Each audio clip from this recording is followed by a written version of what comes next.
Hello. Good evening. Can you hear me?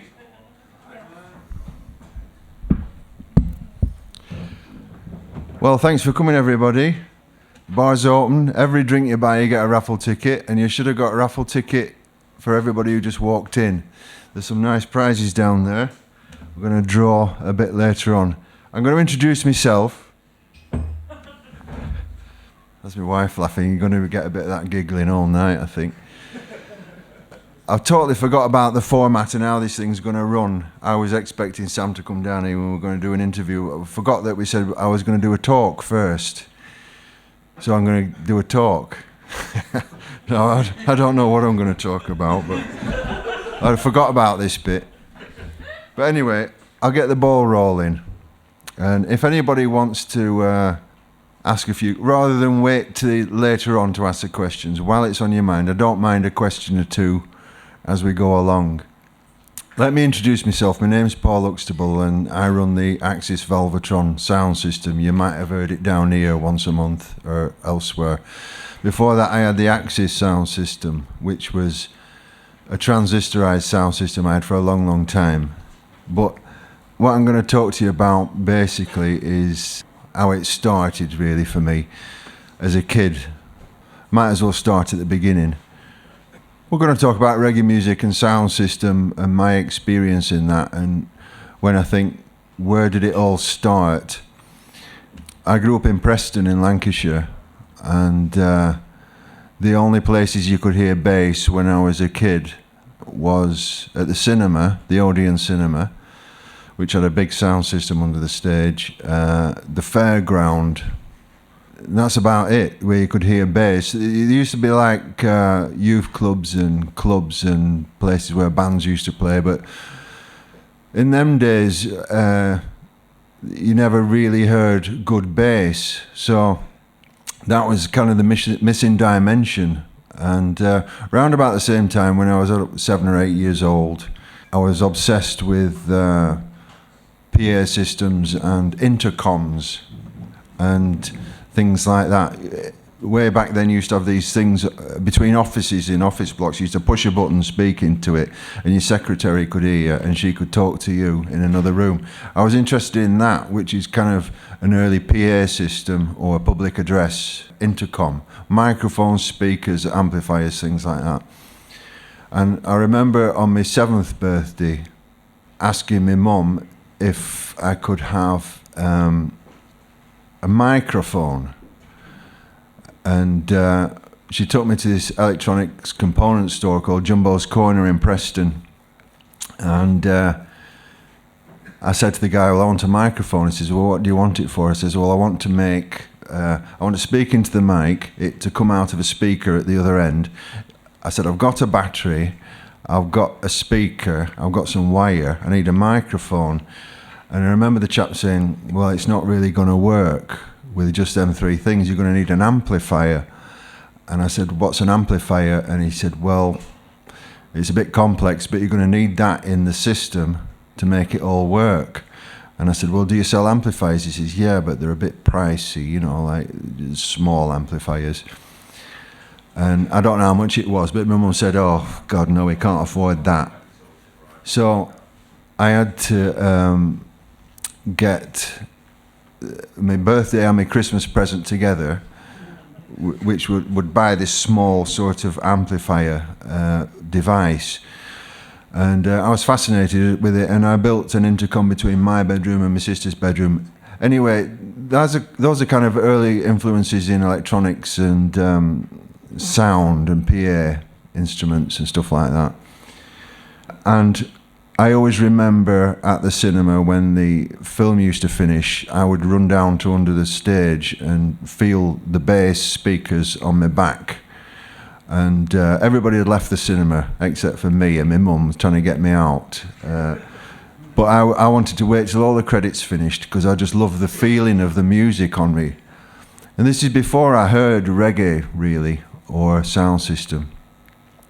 And the fairground that used to come every Whitsuntide holiday in Preston, the showmen really knew how to create excitement on the waltzes and you know, the speedway and those rides by having good sound systems, which always had a lot of bass and a lot of presence and a lot of clarity. The showmen, thinking back, they really had it.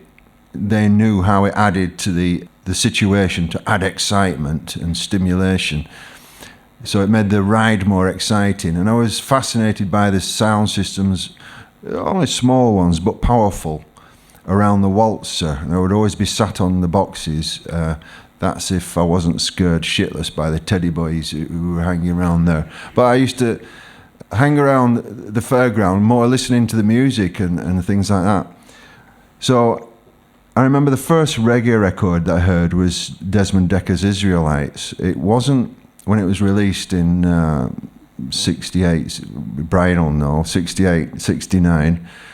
It was re-released, I think, in 73 or 74, and I remember hearing it on the transistor radio and thinking, wow, that's different to any other music I've ever heard before. And when me and my sister used to tape with one of them push-key tape recorders and a microphone in front of the transistor radio, we used to push record for the tracks we wanted to listen to during the week on the player. And I remember saying, oh yeah, Israelites, I want to record that one. And we recorded that one, and I kept playing it back to back, all through the summer. And I'd never heard anything like it, and had a big influence really on that record, I remember. So that was the first time I remember hearing reggae music. And I suppose the years went on, and I still had an interest in electronics. So I didn't pursue electronics because I was put off because somebody tried to teach me electronics and it just went way over my head, and I just thought I'm not clever enough for this electronics business. So I just thought, oh, forget it. It's only in recent years that I'm starting to learn a little bit more about it, which just shows that you can be put off by something just because the teacher wasn't really on your level. When you're at a young age, you think, oh, I can't possibly do that. It's far too complicated. There's lots of maths, and I don't know what the hell he's talking about. So things might have been a bit different. So anyway, let's say I left secondary school. I didn't have any O-levels or anything like that. I was a little bit of a tough one to teach, put it that way. I learn a certain way, and the school wasn't prepared to teach me that certain way, so I was kind of left out a bit. So I left school with no qualifications, and then when I left school, I realised that you can't get a job without qualifications. It was all engineering where I used to live, all the jobs for lads, British Aerospace, British Nuclear Fuels, British Leyland, them places. So engineering was the big thing for young lads. And I couldn't get anywhere in it. You needed 4 O-levels, and I didn't have any. So I was a little bit sort of like kicking around, I don't know what I'm going to do, and I ended up lying in an interview for to get a job as a joiner, an apprentice joiner at 16. I just basically lied. I thought, well, I've got to get a job and do something. I got the job, and I was quite good at it. So that put me in good stead for woodwork, doing my apprenticeship as a joiner, carpenter. But around about that time, I was always fascinated with music. My mind was always on music and records, and I'd started to discover reggae music even more and more, and started buying a lot of reggae music. I used to like all kinds of music, but reggae was a little bit special to me. I used to like the new wave stuff, the punk stuff, the rock, progressive, folk music, way out electronic stuff, all kinds of stuff. I still do. Jazz, blues, funk, soul, all of it. And I used to play in a band and it started off called Transmission, then we were called Dreaded Lurg, and then we were called Take That Fish Face over the years. But I used to play guitar, but I didn't really take to the guitar, so I wasn't very good. I was more interested in the PA system that the band used, which was always my responsibility. I had a natural thing going for the sound system, which was all valve then, basically 1979, 1980. Valve was really cheap and accessible. And I always loved the sound of the valve amplifiers. I was never convinced by these newfangled transistor H&H and Carlsberg things. I just thought this sounded thin and weak. So I used to collect loads of old valve amplifiers, and you could get stuff like Orange and Matamp and all them things, Marshall, quite cheap then. So we'd never had any money, so I used to have a Park, Marshall, Orange, driving the sound system that we use, and it was always me that carried it around, set it up. Nobody else was bothered, they just wanted to play in the band. I was more interested in the sound system. So I still have some of those amplifiers now. I still use as part of my main sound system.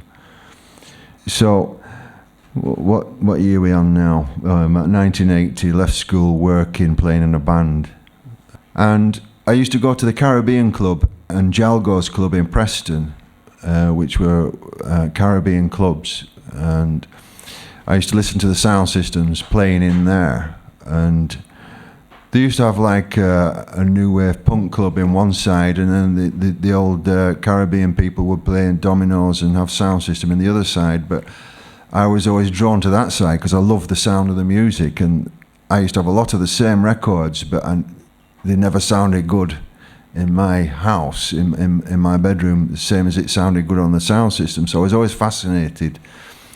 And back then it was just one man with his sound system, with one deck, just playing records, and quite large gaps between the records, but nobody seemed to bother. But it was very easy going, and I liked it. So I'd often go back, often on my own, just to listen to the sound systems that played in there. And they weren't big ones, on the scene. They were just local. Maybe one from Manchester might come, but the one that was resident there was called Count Ozzy Weir, and he was really good sound man, and I loved the sound. And then a couple of years later, a sound system called Rootsman, which is one of the Preston's biggest sound systems. It was all valve back then. It used to play around Preston. And then I finished my apprenticeship, and I didn't want to stay in the building trade. I did all kinds of different things and travelled, and I got a job at a place called the Paradise Club in Preston, which was and I got a job as a bars manager. And I won't go into the story of how I got that job, but it wasn't me lying this time, it was my mate lying, saying, "No, my mate's a bars manager, he'd be fantastic in the bar." And I'm like, I've never been behind a bar in my life. So he lied for me on this occasion. I got the job, and I was working behind the bar, and my mate left eventually. So I ended up running the whole club, called the Paradise Club, and Rootsman had a residency there once a month. Sometimes he'd play on his own, sometimes he'd have guest sound systems, and these were the bigger sound systems, and I was fascinated with these nights. I thought, one day I'd like a sound system like these guys have. So, yeah, I got to see a lot of sound system and how it operated, and I was always there from the start to finish because I'd be running the bar and watching it all. Yeah, the years went on and did all kinds of stuff. I ended up getting a job as a DJ, a resident DJ at the Warehouse Club in Preston, which was like all kinds of music again, really. And then I got a job at the Gatsby nightclub, and then I ended up getting a job at the University of Preston. So I worked there for 3 years, and I was always DJing. I've always had a DJing job going. And I went to St. Lucia for a year to work as a woodwork teacher, and I came back and I said to myself, I want to build myself a proper sound system and run it myself. I decided to build a big sound in about 1989. So it took me a couple of years to get it together and to get the money together, because it was very expensive, more expensive than I thought it was going to be. And then I did my first dance as Axis sound system at the Caribbean Club in Preston in 1992, I think. And from then on, I would just playing the sound system, I had a bit of a crew as well who'd help me DJ and select and MC and carry the boxes and what have you. And the years just went on, really.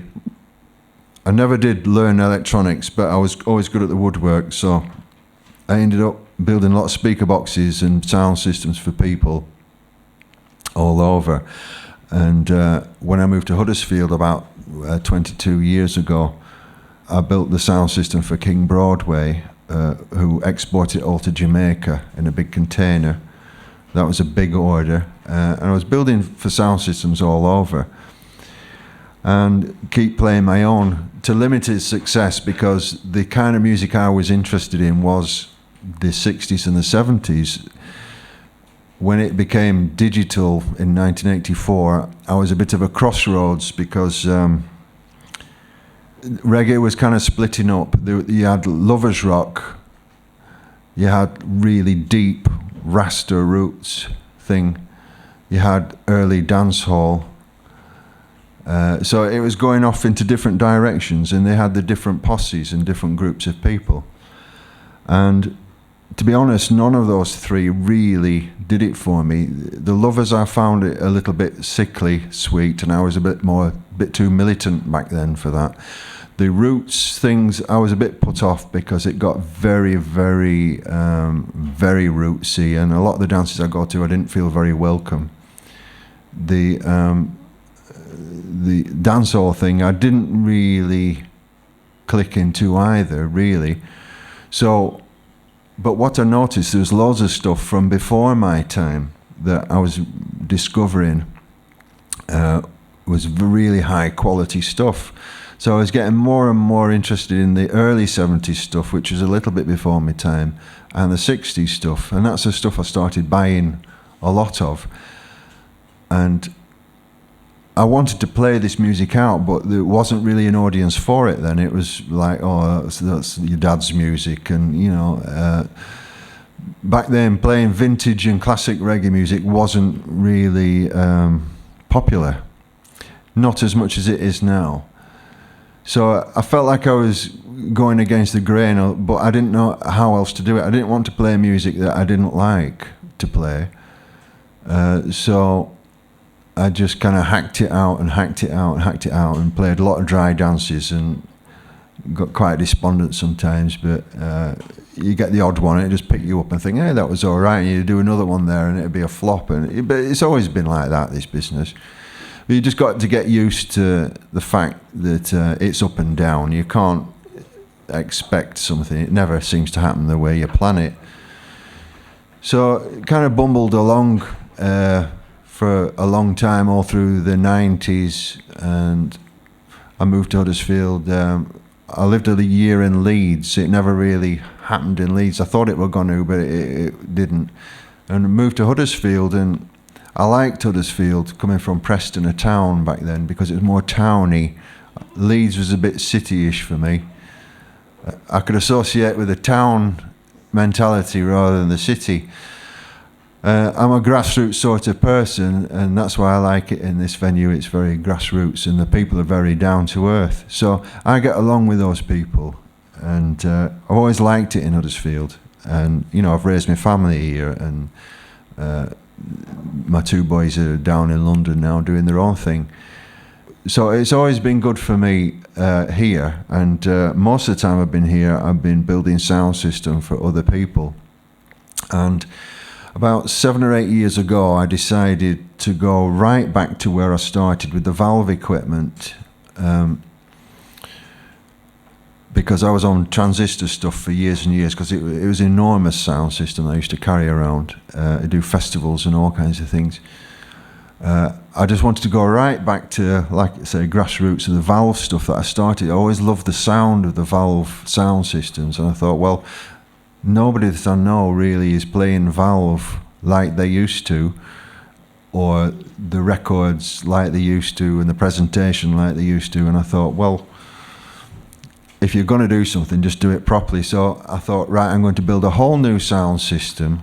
I remember when the idea came to me and my wife were on the train back from Glasgow, and I was just staring out the window, and I just thought, you know what would be good? a nice valve sound system. It's going to be really hard work, heavy stuff, expensive to build, and all sorts of drawbacks. But if you're going to do it, you just got to do it properly. So I thought, right, I'm going to build a valve sound system. Then the name came to me, Vulvatron. And I was still using some of the amps I had from 1979, 1980 when I was in a band. I needed some new amps, some big ones, 500 watt amps. And that's when I started talking to local engineers. And there was a guy called Andy initially sorted me out. And then my friend Howard here kind of stepped in. And I still don't understand the electronics. I've got a basic understanding of how it works, but those are the things I have to leave to my engineer Howard to work out. Like this system here, the preamp isn't finished, but it's working. It's just got to be put in a nice case and in a wooden box so it fits everything else. And then this system will be for sale. This is a new thing. I want to retire early, so I'm wanting to cut down my work and just, I've got somebody making these CNC'd on machine for me. So I can do the assembly of the electronics and things like that, stuff where I can sit down and keep warm and not bust my balls carrying big sheets of plywood around anymore, things like that. So I'm just trying to settle back a bit and let other people do the hard work of what's involved in building sound systems. So I thought I'll do a range to sell. So this is kind of the range that I'm aiming to sell, which I'll probably talk more about later on. So I think that's basically it.